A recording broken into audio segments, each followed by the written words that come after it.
Attention, please. That's how you do it, Deb.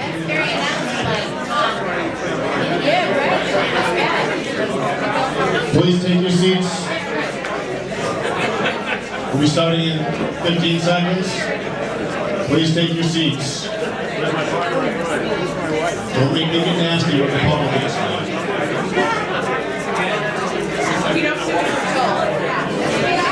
I love you, Angela Hudak.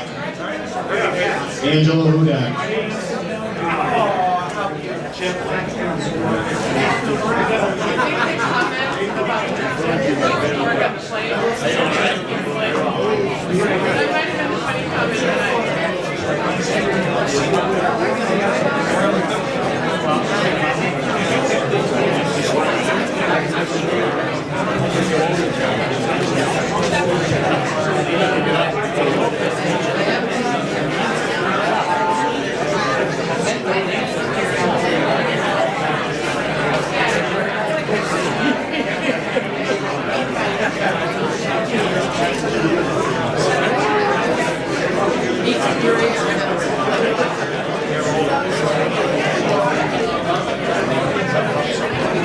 All right, we're going to get this underway.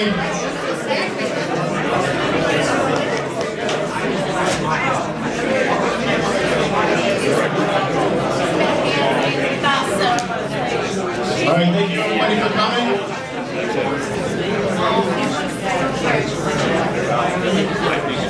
Unfortunately, nobody told me what the actual time rules were, so if you just give me a real quick, well, when the judges aren't even paying attention, you know you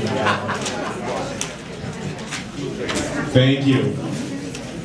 Can you just give me a rundown of what the time situations are? Oh, you've got it here. Great. Excellent. That helps. Very helpful. Is this yours? Read it back. There's been a little bit of a change in the last, and if you're asking a generic question, it's 1 minute. If you're asking a question specific to an individual, they get 2 minutes. The other individual All right, I want to start with, as a newspaper publisher myself, and hopefully everybody has a Valley Patriot here today, we are one of the very few conservative, Republican/libertarian newspapers in the state.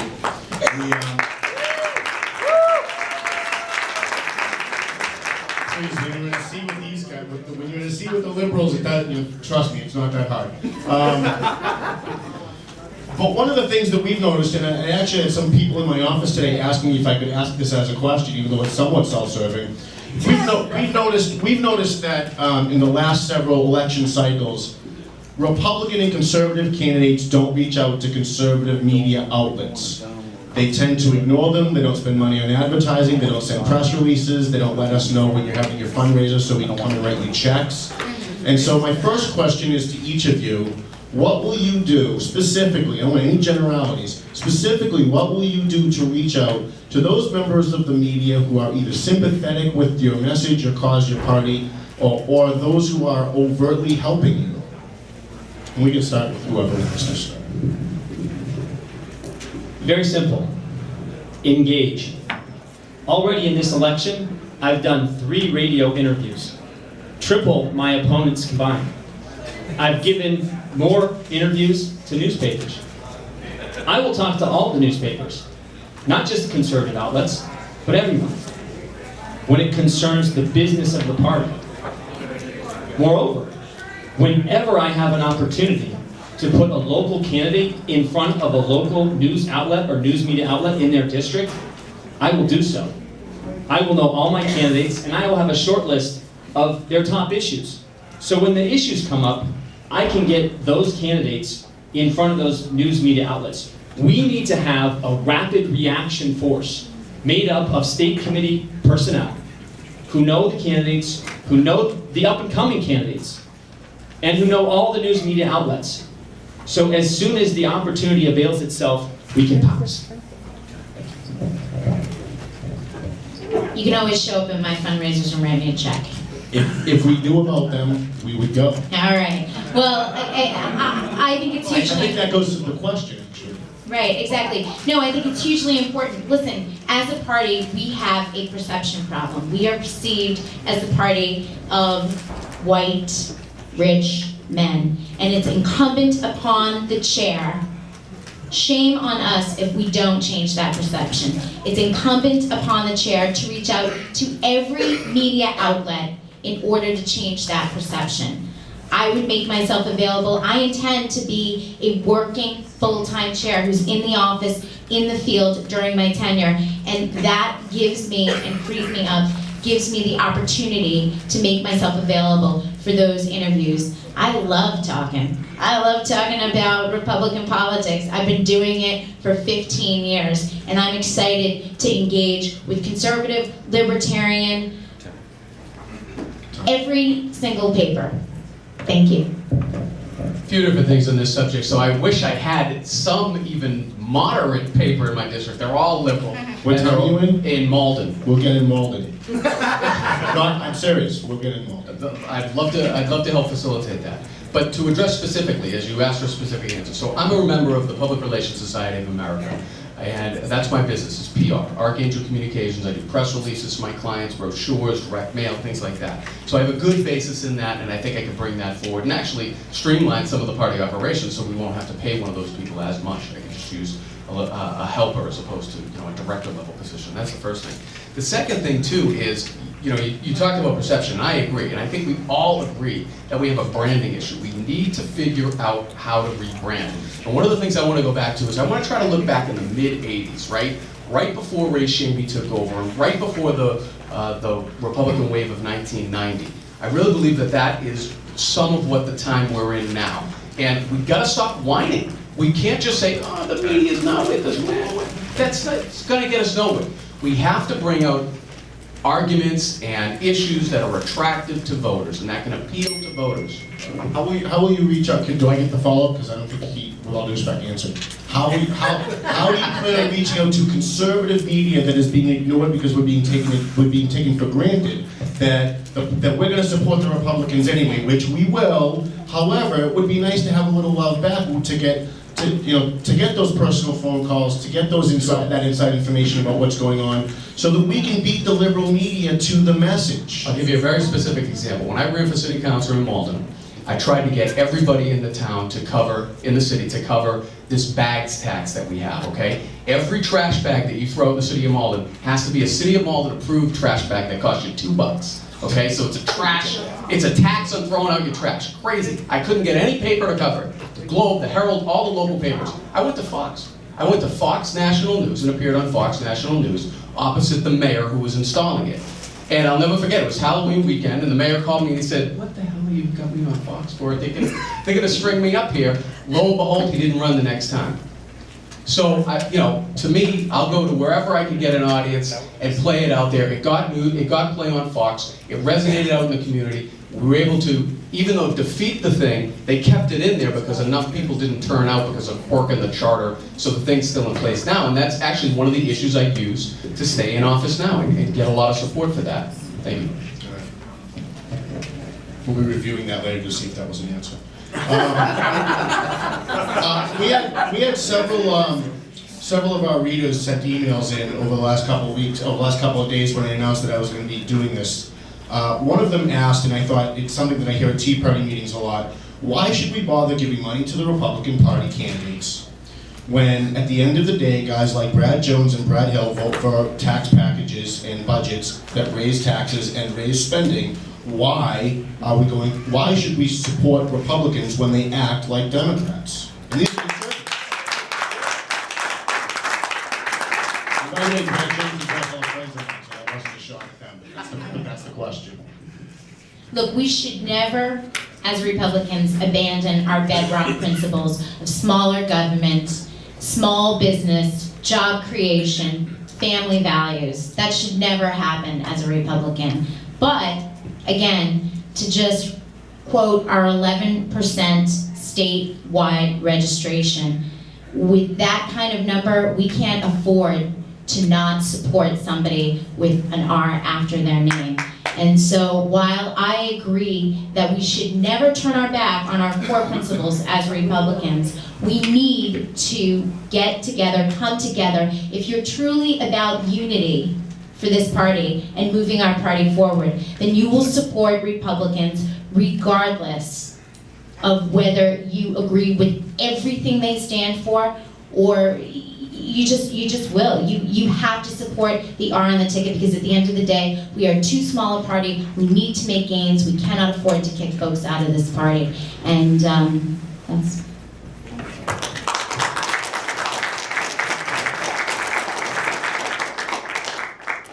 I'll say it again. It comes back to brand. We have got to create a compelling brand for all Republicans. Social conservative, fiscal conservative, what have you. They have to have a compelling reason to go in and vote. We shouldn't even, the whole premise of the question upsets me. Good. Brad Jones has an R next to his name. Yes, he does. He's a Republican. We don't have to agree on the ideas, on the issues with everyone, okay? But the only way to change it is through the primary process, through the Democratic process, by electing more Republicans. If you think the Republican Party needs to have your ideas, then go recruit your candidates that share those ideas, okay? It can't be against this person or that person.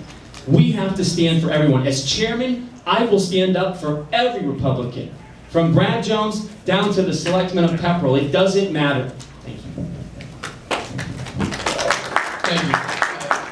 Specifically, I would point to page 13 in the New Mass Playbook, and the first two qualifications are passing through in the first couple of stages is to make sure that people are signing on to the GOP platform. That's going to be first and foremost.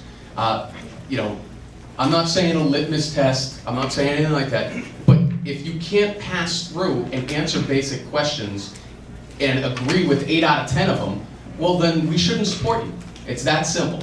So to me, it's about that, and it's about making sure that we do the appropriate checks as well on these candidates and not rewarding candidates that don't toe the Republican Party line. It's that simple. And the way we support candidates in the funding formula, making sure that the candidates we're supporting are candidates that represent all of us. Are we going to agree on everything? Absolutely not. You know, I've been married for 16 years. I'm going to tell you right now, you don't agree with everything. But at the end of the day, my wife and I are able to, we're able to make it work, right? So you're not going to agree on everything. I think we do need to arrive at a consensus, so thank you. I see, I'm sorry, you No, went, right? I went. Okay. So what I seem to be hearing tonight, at least from 2 of the candidates, is that it doesn't matter what you believe. If you have an R next to your name, we're going to support you. That we can't afford to throw people out of the party. And so I guess just the logical next question is, then what is a Republican? I mean, if there's no fiscal Republican and no socially conservative Republican, and we're going to just support them because they have an R next to their name, then how are we any different than the Democrats? So it's up to the electorate. The voters will tell us the issues. That's my point, okay? We do have core issues. That is, the individual is sovereign above the state. Individual liberty and free market forces apply to the issues. My point, though, is we can't have litmus tests. We can't choose the issues. We need to go into the inner cities. There are precincts where 18-year-olds registering to vote have never even met a Republican. We can't go in there and tell them this issue or that issue. We've got to ask them, what is important to you? What will help you in your daily life? What can the Republicans do for you? We've got to go back to school. We've got to listen.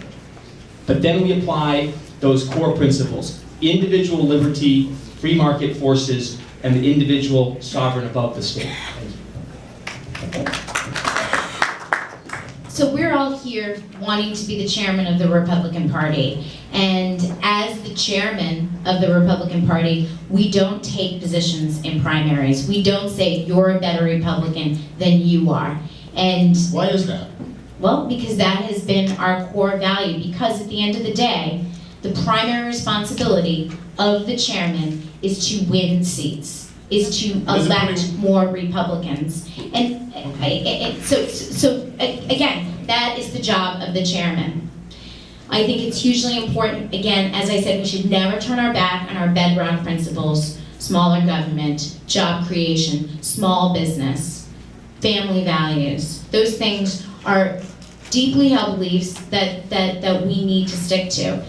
Irregardless of that, Republicans need to support other Republicans. It is the job of the chairman to win seats, not parse ideology. It's about winning seats and organizing that process, not parsing ideology. Let me use a specific example. Back in 2010, we allowed Carla Howell, the Libertarian, to run a tax rollback question. That was a mistake.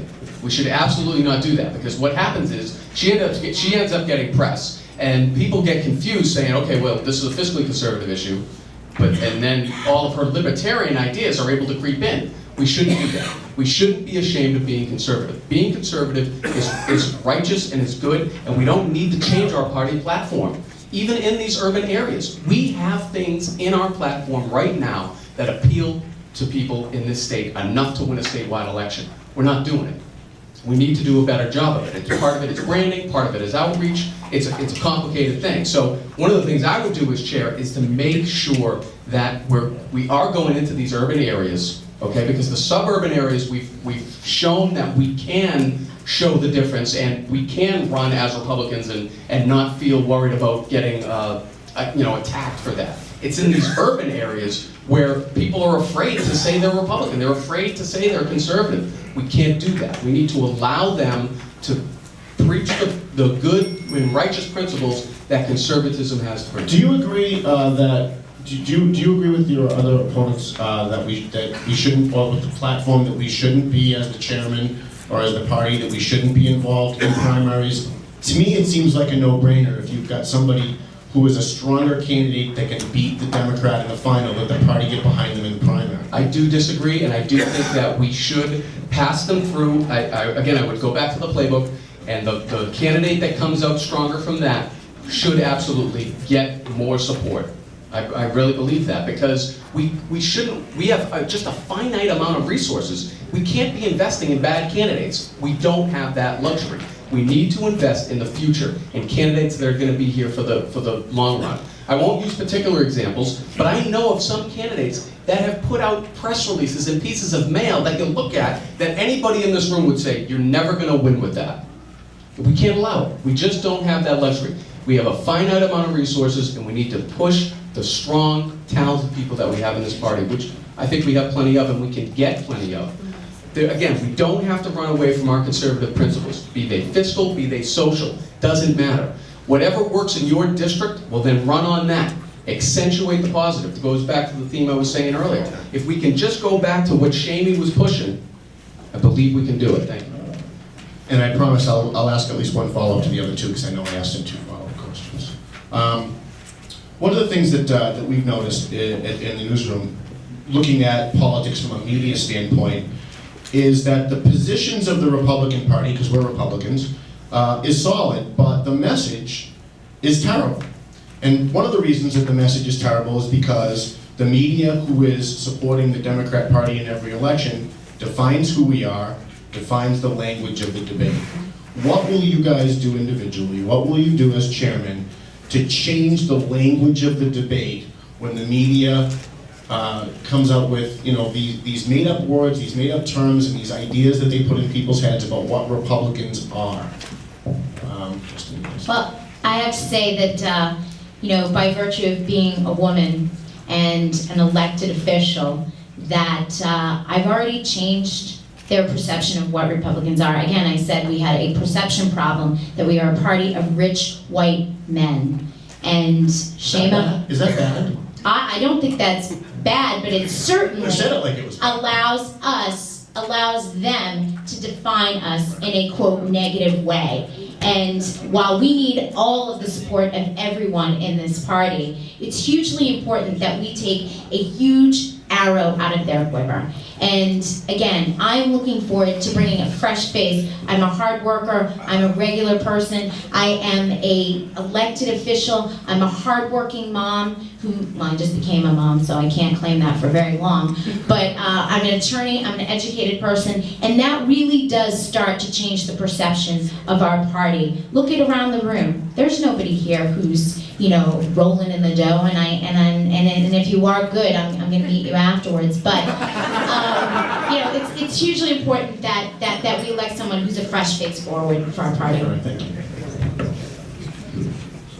I am a well-to-do white man. Anything wrong with that? I started out with nothing. I built my company. I invested $15,000, which was all I had, ever. I didn't make $1 if I didn't save my customers 10. Okay? This is the heart of what Republicans are about. All right? I think my story is a good one. I think we need more of this story. I want to address your direct question. And again, it comes to Brandon. Those of you who've seen my plan know that I have something called the air war. Every time they take a vote, I am going to put direct mail into target districts about gas tax increases, anything they do, and I'm going to show the people of that district, we have a 7-cent mailing privilege, and I'm going to show them what we stand for. And I'm going to reach the citizens of the Commonwealth directly, and I will go around the news media if they won't carry our story. Just a follow-up. As a follow-up, the Democrats have a message that gets carried. They care about poor people. When the Republicans talk about, say, something like welfare reform, we talk about the money that's not being, the money that we could be saving. When Democrats talk about welfare, they talk about those poor Latinos in Lawrence who are going to bed hungry. As chairman of the party, you're going to be faced with that kind of barrage of propaganda from the other side. Isn't it time that the Republican Party starts talking like media liberals to get the attention to push our conservative message? Yes or no? Again, I disagree with the premise. Media is an issue and a problem. And clearly I can see it's a huge concern of yours, based on your questions. We're on the front line. The candidates think they're on the front line, but believe me, we get the arrows. It's organization over ideology. Okay? What we really need to do, again, I talked about my air war, I have my ground war. I've already deconstructed several state rep races. We need to beat the Democrats at the ground war game. And we have to start by just looking at what they do and looking at what works. Let's just do what they do. That is the largest gap that we can make up in the quickest time with the least expenditure of resources. And that's where we have to start. So I respectfully disagree. Media, I don't believe, is our biggest problem. And that's why the focus should not start there. Interesting. Thank you. I think we're breaking down some of those barriers just by being here tonight. We have a female candidate. I'm legally blind. I'm disabled. I'm a dual eligible. I could be on SSI right now. Have you all paying for me, but I choose not to. I choose to work 3 jobs and 80 hours a week. Why? Because of self-reliance and because of the principles that the Republican Party stands for. I'd like to read you a quotation from Ray Shannon. This is important, and I think really sums it up. It's brief. The cycle of welfare dependence may do wonders as an incubator for creating another Democrat constituency.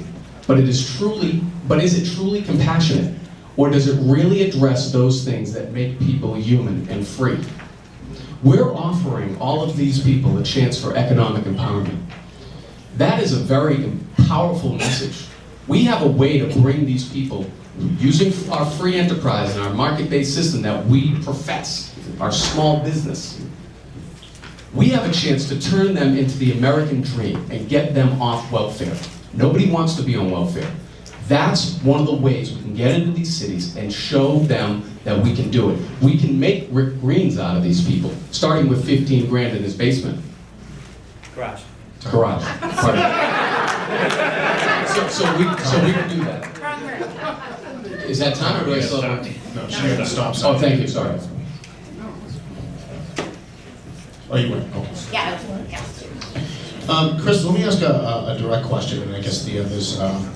I know absolutely nothing, by the way, of the whatever tension there is within this room, within the party, about your position with Scott Brown and whether or not that would be a good or a bad thing. But I hear grumblings when I come walking in, so I You'd wanted be the to. only person who didn't hear about that. Yeah, no, seriously, I'm busy running a newspaper. So let me ask you: do you think that that's a positive or a negative thing as chairman of the party to have had the experience that you had working with Scott Brown and having the relationship that you have with Scott Brown?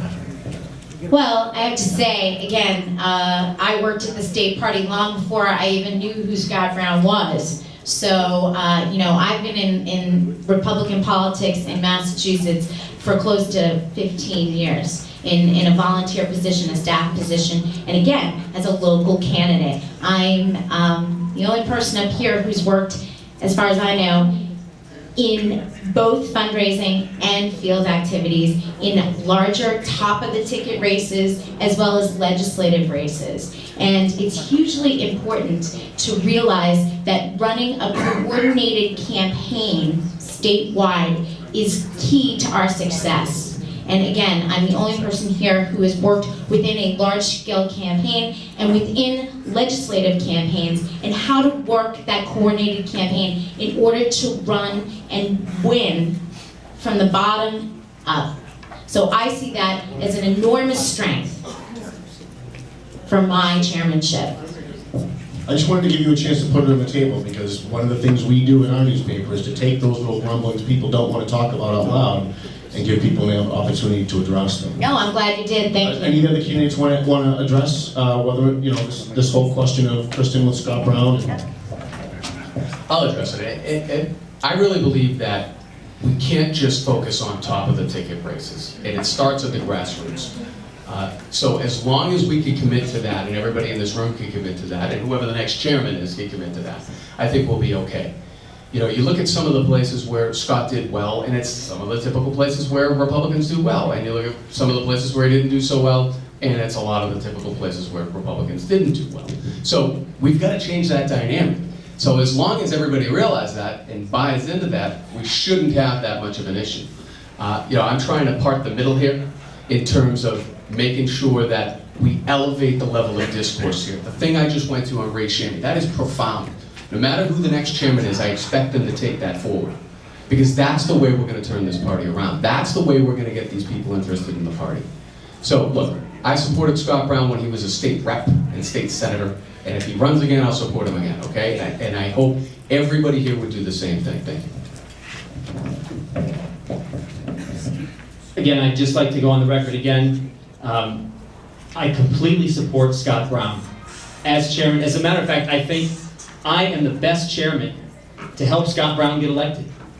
Okay? A lot of talk about division and things like that. It's all about uniting the party. I will be able to do that. I will be able to bring the activists together.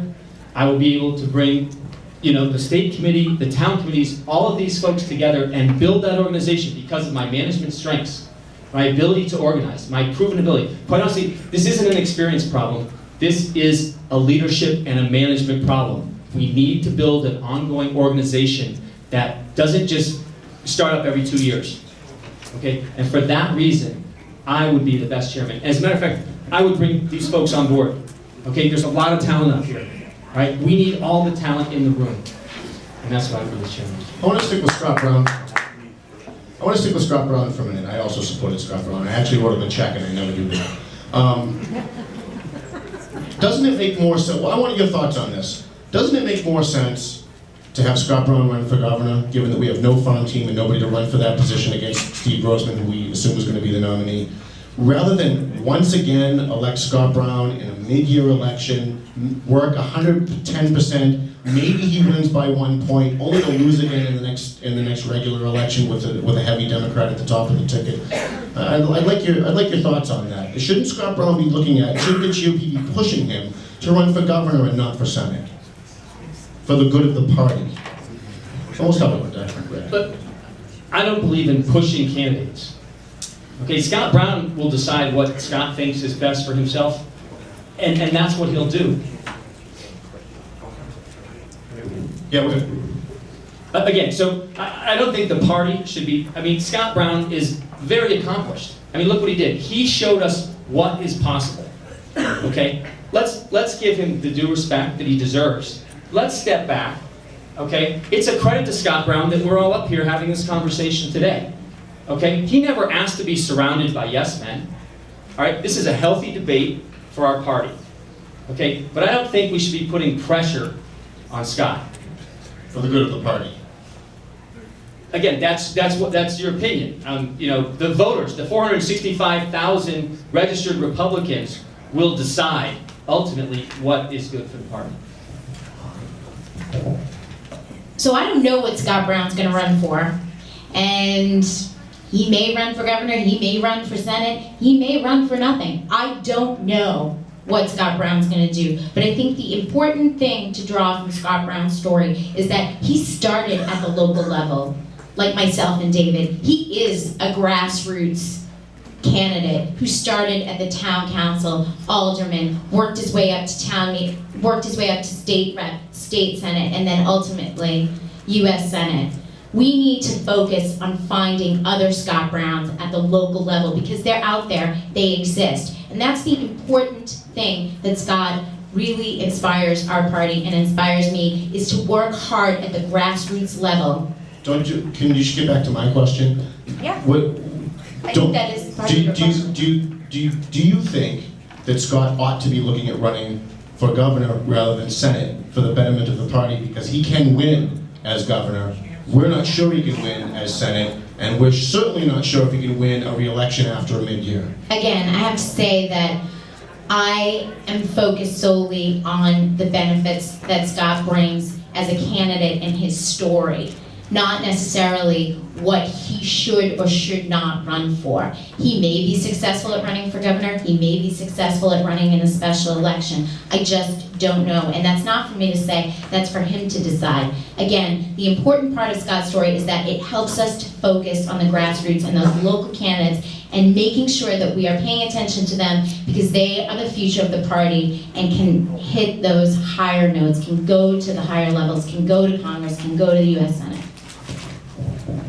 I take a different approach. I believe that we have equity invested in Scott Brown, and I believe we should encourage him as strong as we can, as much of a personal decision as it is, all right? I think we all recognize that it's a personal decision. But getting beyond that, right? We have equity in him. And if the profile of the voter that comes out in a gubernatorial year, I think, lines up much better with the particular demographic that he draws. Therefore, I think he would have a better opportunity of winning statewide. So I would encourage him to vote to run for that. Now, has anybody talked to Charlie Baker? Because the last time I checked, Charlie Baker just invested a lot of equity in it as well. So I would think that those two people need to sit down together, and with the state committee, and with the chairman, and with all the party elders, and say, hey, what are we going to do here? Who has the best opportunity? Because you certainly don't want them running against each other in a primary. That goes to the question you asked me earlier. Absolutely not. Have a primary with those two? What a waste that would be. Real quick follow-up, why not? Wouldn't that increase the amount of media attention that would be driven and the amount of money being raised and spent and the amount of people who will be ginned up after the primary rather than the sleepy people who come along later on because there's no primary? In theory, it sounds good, but then you go through what Governor Romney just went through. He went through this bloody primary and he came out of the other end, and guess what happened on November 6th? 3 million less Republicans stayed home. He got 3 million less Republican votes than John McCain did. We needed 3 million more. And I attribute part of that to the bloody primary process that he went through. Again, we have a finite number of resources. We can't be squandering it on when you have two clearly attractive and capable candidates in Baker and Brown. You can't make them duke it out. Absolutely not. I guess we're at the point now where candidates will be able to ask each other questions. What are the time restrictions on that? They each get... So they will or they won't? Well, that's what I'm doing now. So I'm asking how much time do they get to ask each other questions? Yeah, no, I don't have a sheet. Back and forth.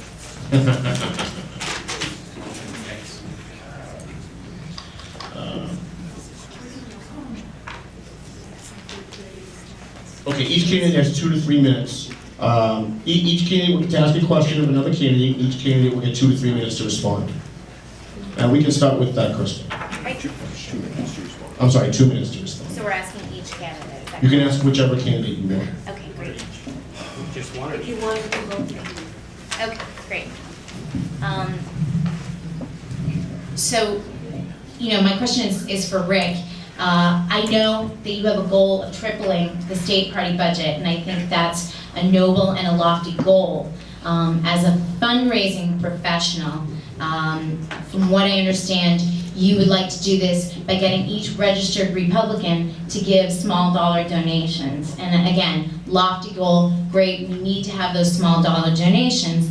And while I intend to increase state party funding, I know that new donor prospecting programs, such as getting registered voters to give money to the party where they previously hadn't, really only has a return rate of 1%. Your goal is to get them to a return rate of 100% in your first term in a short period of time. So the state party has about 5,000 donors at this point, and your plan would call for almost 500,000 new donors in your first term, in the first year and a half.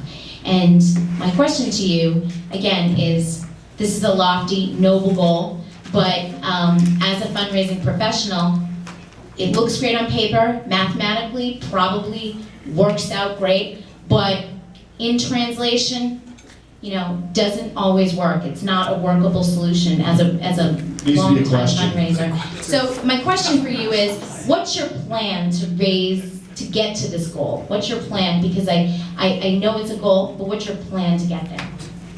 By the way, the 2 minutes is for the answer, not the question. Okay, first of all, I'm sorry, that's a misstatement of my policy. When I'm speaking about raising the money, when I talk about it, it's tripling the budget. That's if we were on average to get one new donor who gives $35 per precinct per month. Okay, but that's speaking in averages. Okay, let's go back to race shaming. Okay, in adjusted dollars, I'm talking about raising less money after you adjust for inflation than race shaming raised. Okay, so you ask me, what's the plan? I mean, it's already been done. Okay, as chairman of Mass Fiscal, I sat down with large dollar donors, folks who can write $5, $10, $15,000 checks. And one of the most amazing things I heard them tell me was, the Republican Party didn't ask. They didn't ask me to donate this year. They were mad. When I sit down with large donors, okay, asking for $1,000 or more, I close at 75%. Okay, unheard of. I will raise more money, and the reason for that is I have built a business. They look at me, these men and these women, some fantastic women, by the way, and they see in me that I know how to handle my money, and they trust me to handle their money. They look at my company. Quite honestly, every money guy inside of 495 in this state, they don't take my call, they call me. Ask Charlie Baker at General Catalyst. They want to take me public. Okay? These folks are beating down my door, and I will gladly accept their checks. Great, I just have a quick response to that. So, you've talked a lot about your business tonight, and Mr. Jeffy. oh, I thought we We're were. not allowing you to follow. I'll give you a chance next round. Okay, you got This is it. done. Do I have 1 minute? You have 2 minutes. 2 minutes. Let's start with one round. To this question. To this question? To this question. Thank you. Okay, so first I'd like to give a plug to the MYFRs. Please see Katie Regan. They have a really good thing of mixers going. We want to make sure everybody takes part in that. Wanted to make sure we got that in before the night was out. So, yeah, I mean, look, I really believe that the aggregate amount of money, the gross amount of money, isn't as important as the manner with which you spend it.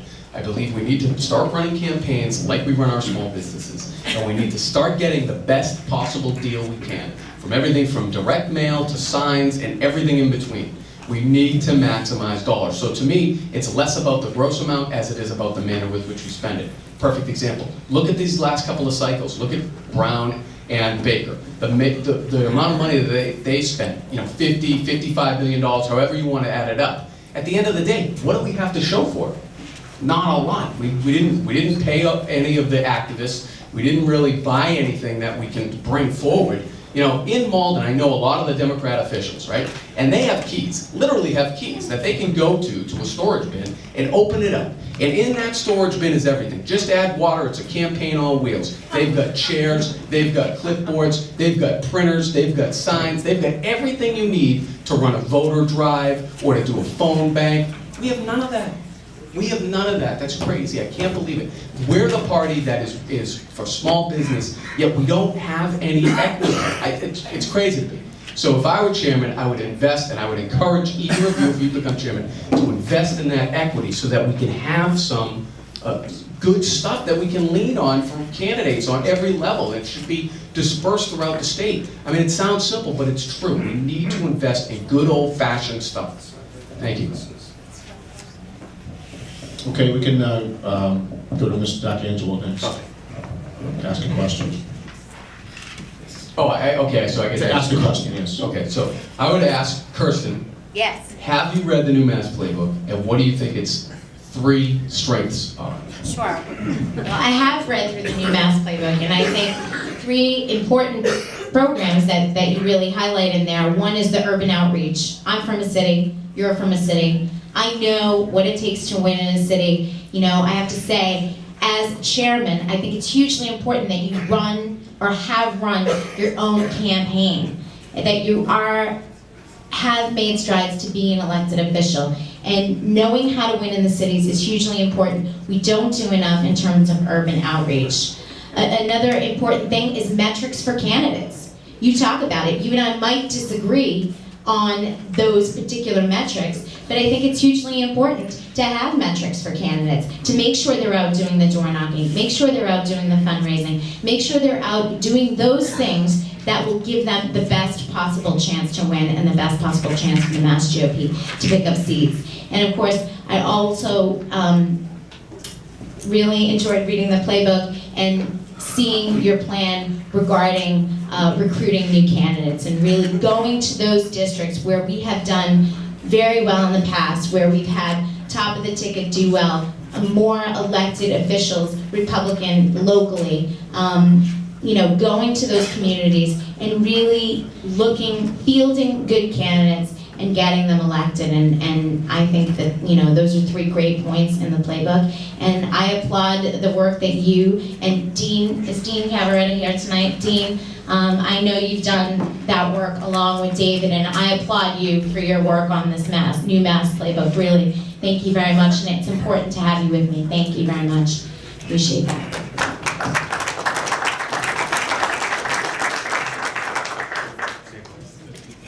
With all due respect, Dean, I'm not here to plug the new. David, it's a team. You got me. I'm a big team guy. You got me in the team. I'm not here tonight to plug the new Mass Playbook. Okay, but what I will say is, I applaud the effort, the analysis. You and I have sat down. I've seen the tremendous work that you've done, and I want to make sure that's a part of anything I do as chairman.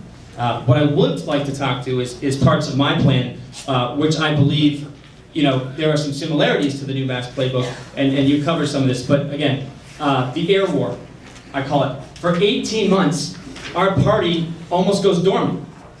You know, and this is where the branding takes place. This is the direct mail into target districts every time the Democrats take a vote to raise a gas tax or to do something silly. Okay, that's what we need to do. All right, this will brand the party. And this will help us recruit candidates. This will also help us identify activists. When we send out that thing, we'll put a little QR code on it, and we will say donate $25. Okay? And the people who donate, they're actually self-identifying as folks who are against the gas tax. Now I've located a new donor, potentially. As a matter of fact, now I have a potential activist. Okay? And all that during the 18 months when generally the party has not been doing a lot. All right? And then, I think, where am I on the time? And then on the ground war, again, it's the Democrats we're at door knocking 101, and they are at advanced door knocking. We have got to micro-target, okay? And we have got to get to these folks on the issues that are important to them and find the 2,000 doors where you have leaners and undecideds, and leave the 8,000 to 12,000 doors in the district alone that are already have made their minds up. it's your chance to ask a question. So this, obviously, to both of you. Kirsten, please describe briefly your plan, and please list for each of the 4 upcoming special elections. Well, we do have 3 state legislative special elections coming up, the 28th Middlesex, the 6th Bristol, and the 12th Essex, and I think it's hugely important that we treat each one of those specials, along with the Senate special that we know we're going to be having, to treat those as general elections, because we need the full force of the party in those special elections, because we may find the next Scott Brown, our next U.S. Senator, our next congressional candidate. We may find those true local heroes that can move up through the ranks in those special elections. I can go back to my own experience at the state party working as the field director, where I led a team to win a special election for State Senator Richard Ross. And you know, the important part about that is we brought the whole force of the party to work in that special election. We had folks from Bellingham, we had folks from Greenfield, we had folks coming from all over the state to make phone calls, knock on doors, and support that candidate, support Senator Ross in the special election, and we won. It's hugely important that we treat these special elections as general elections and all come together to unite behind those candidates. Again, these are where we can really make some strides and some gains. And my experience in working not only as the field director for the Mass GOP in legislative races, but specifically running a special election for, again, Senator Ross's seat, hugely important for that experience. And I do think experience is important at this pivotal time in our party's journey in the state. Thank you. Yeah, up in Peabody with that Spiliotis seat, I think that's a winnable seat. We've had that seat in the past. So I've already actually spoken with some of the people who were involved with that campaign up there, trying to help them, trying to do some modeling for them, for data. And over in Everett, which is right next door to Malden, working with some people over there. I got a call tonight from Robert Arfiero, who I haven't been able to return yet. They're looking to field a candidate over there, so I'm hoping a prospect. Because as of right now, it seems that there's a candidate that's a leaner, but is an unenrolled. I would prefer, let's first go out, find a Republican. If you can't find a Republican, okay, then maybe as a fallback, develop a position for an unenrolled candidate. But particularly, we should be finding Republicans first. That's what our job is, right? So that, and I would also go back to, we've had success in specials. Specials is a chance where you can galvanize your forces and really marshal as many troops as you can and kind of make it more of a fair fight. I go back to a former chair of the party, Brian Preston. He won in a write-in campaign in Wakefield when he first ran. Forget it, folks, special. He wasn't even on the ballot, and he came out of nowhere to win. So, Scott Brown, another perfect example. Ross, you mentioned, right? So we have the ability to kind of level the playing field a little bit more during these specials. So I would put even more emphasis in them. Thank you. I guess, now is this the portion where they do the closing statements? Is that where we are? Okay, but before we do that though, I just want to ask a very simple yes or no question. Mostly because of time, but also I don't want any equivocating.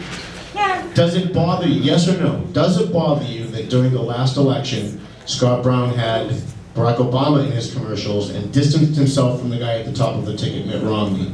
It was kind of a slap. A lot of people felt, I even did too, I wrote him a check, but I felt slapped in the face. Does that bother you, yes or no? Yes. Yes?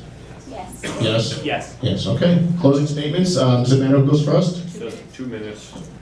Who went first? Who went first at the beginning? You went first at the I beginning? think I went first at the beginning. Okay, so you'll go last. How's that? Right? All Okay. right, the last shall be first. Here we are. All right, well, look, again, thank you very much for coming tonight. I want to thank you for inviting me here. I want to recognize everyone for putting this forum together. Thank Tom, thank Chip for being here. This is about experience. Our party is literally one election away from irrelevance in this state. Or we have the opportunity to really come back and start winning some seats, really make a difference in this state. Not only have I worked as the field director at the Mass GOP, I know how to win legislative races. I did it. We doubled our numbers in the House that year. I'm immensely proud of that.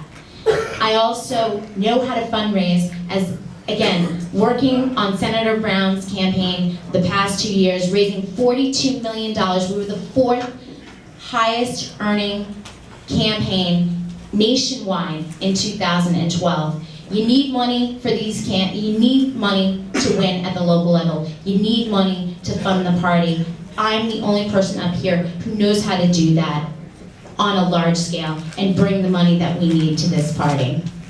But again, more important to me is my experience and my membership of the GOP farm team. It is hugely important that the chairman not just talk about winning races, but actually knows what that feels like. And I have won a race, David's won a race locally in the city. Those are hard battles that only you really know how to do when you've done it yourself. And it's hugely important, I think, that a chairman have that experience. Again, I've been a volunteer, a staffer, and I am a member of the GOP farm team. I know what works and I know what doesn't work, and this is too important of a time right now for our party to not have experience rule the day. And I am excited to go and become chairman and lead our party into the successes that I know we can have in the coming years. Thank you.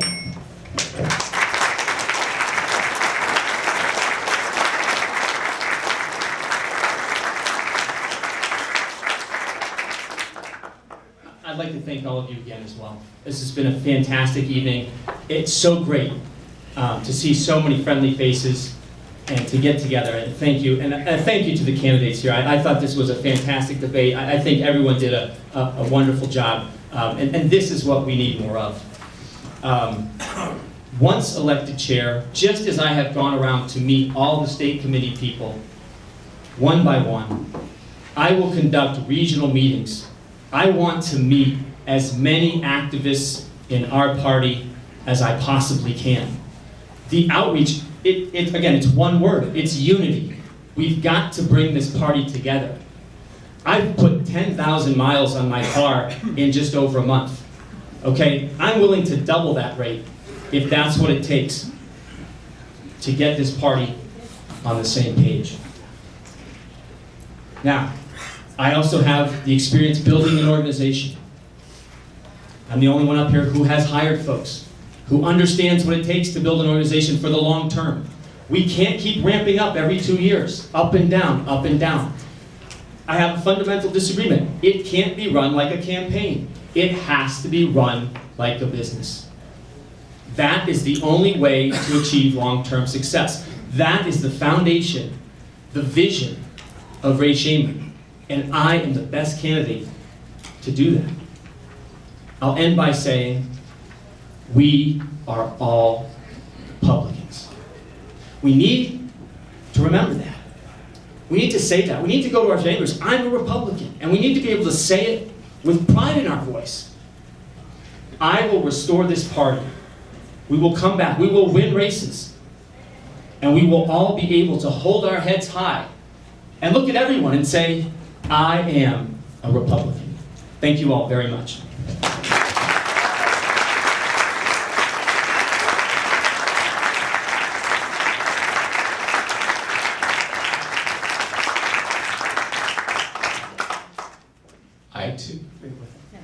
I too would like to thank Sandy, Dick, everybody else who put this together, Chip, putting this together, and Rick and Kirsten for coming out. This is an important time for the party. We say it all the time, it might be a cliche, we're at a crossroads.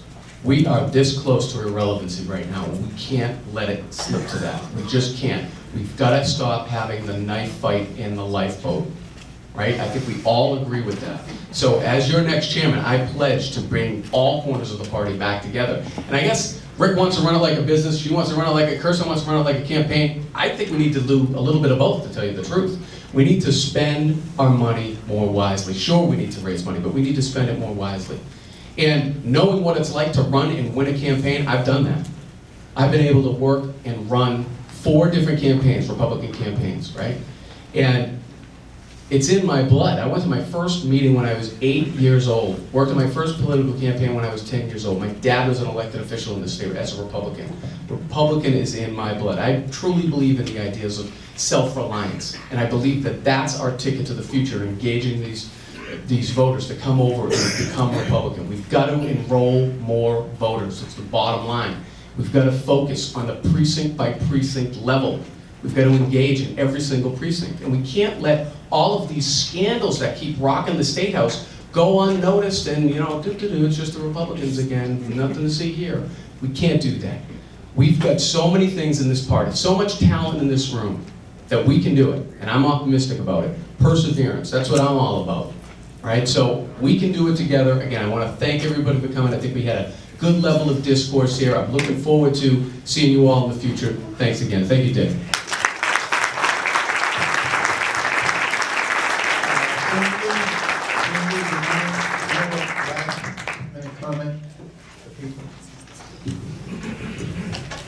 Actually, can I make 2 comments? One is a plea for help. We're almost done, and anybody sitting in a red chair, if you are an able-bodied male, if you could take it, pick it up and bring it back to the cafeteria for us. And we need 2 or 3 volunteers to help Dan get his sound equipment back to his vehicle. Every one of you has one of these on your table tonight.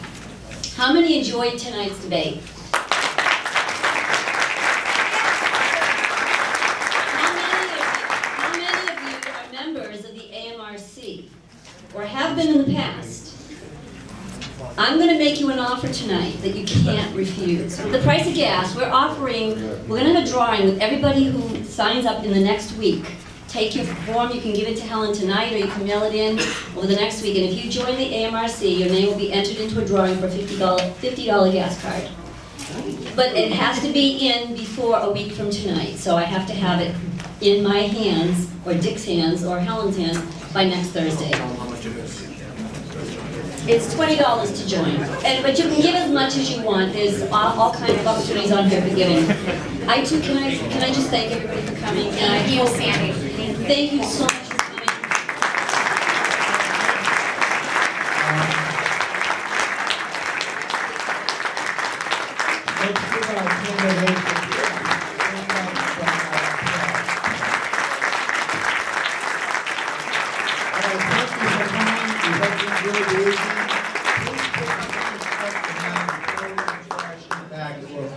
Thank you very much.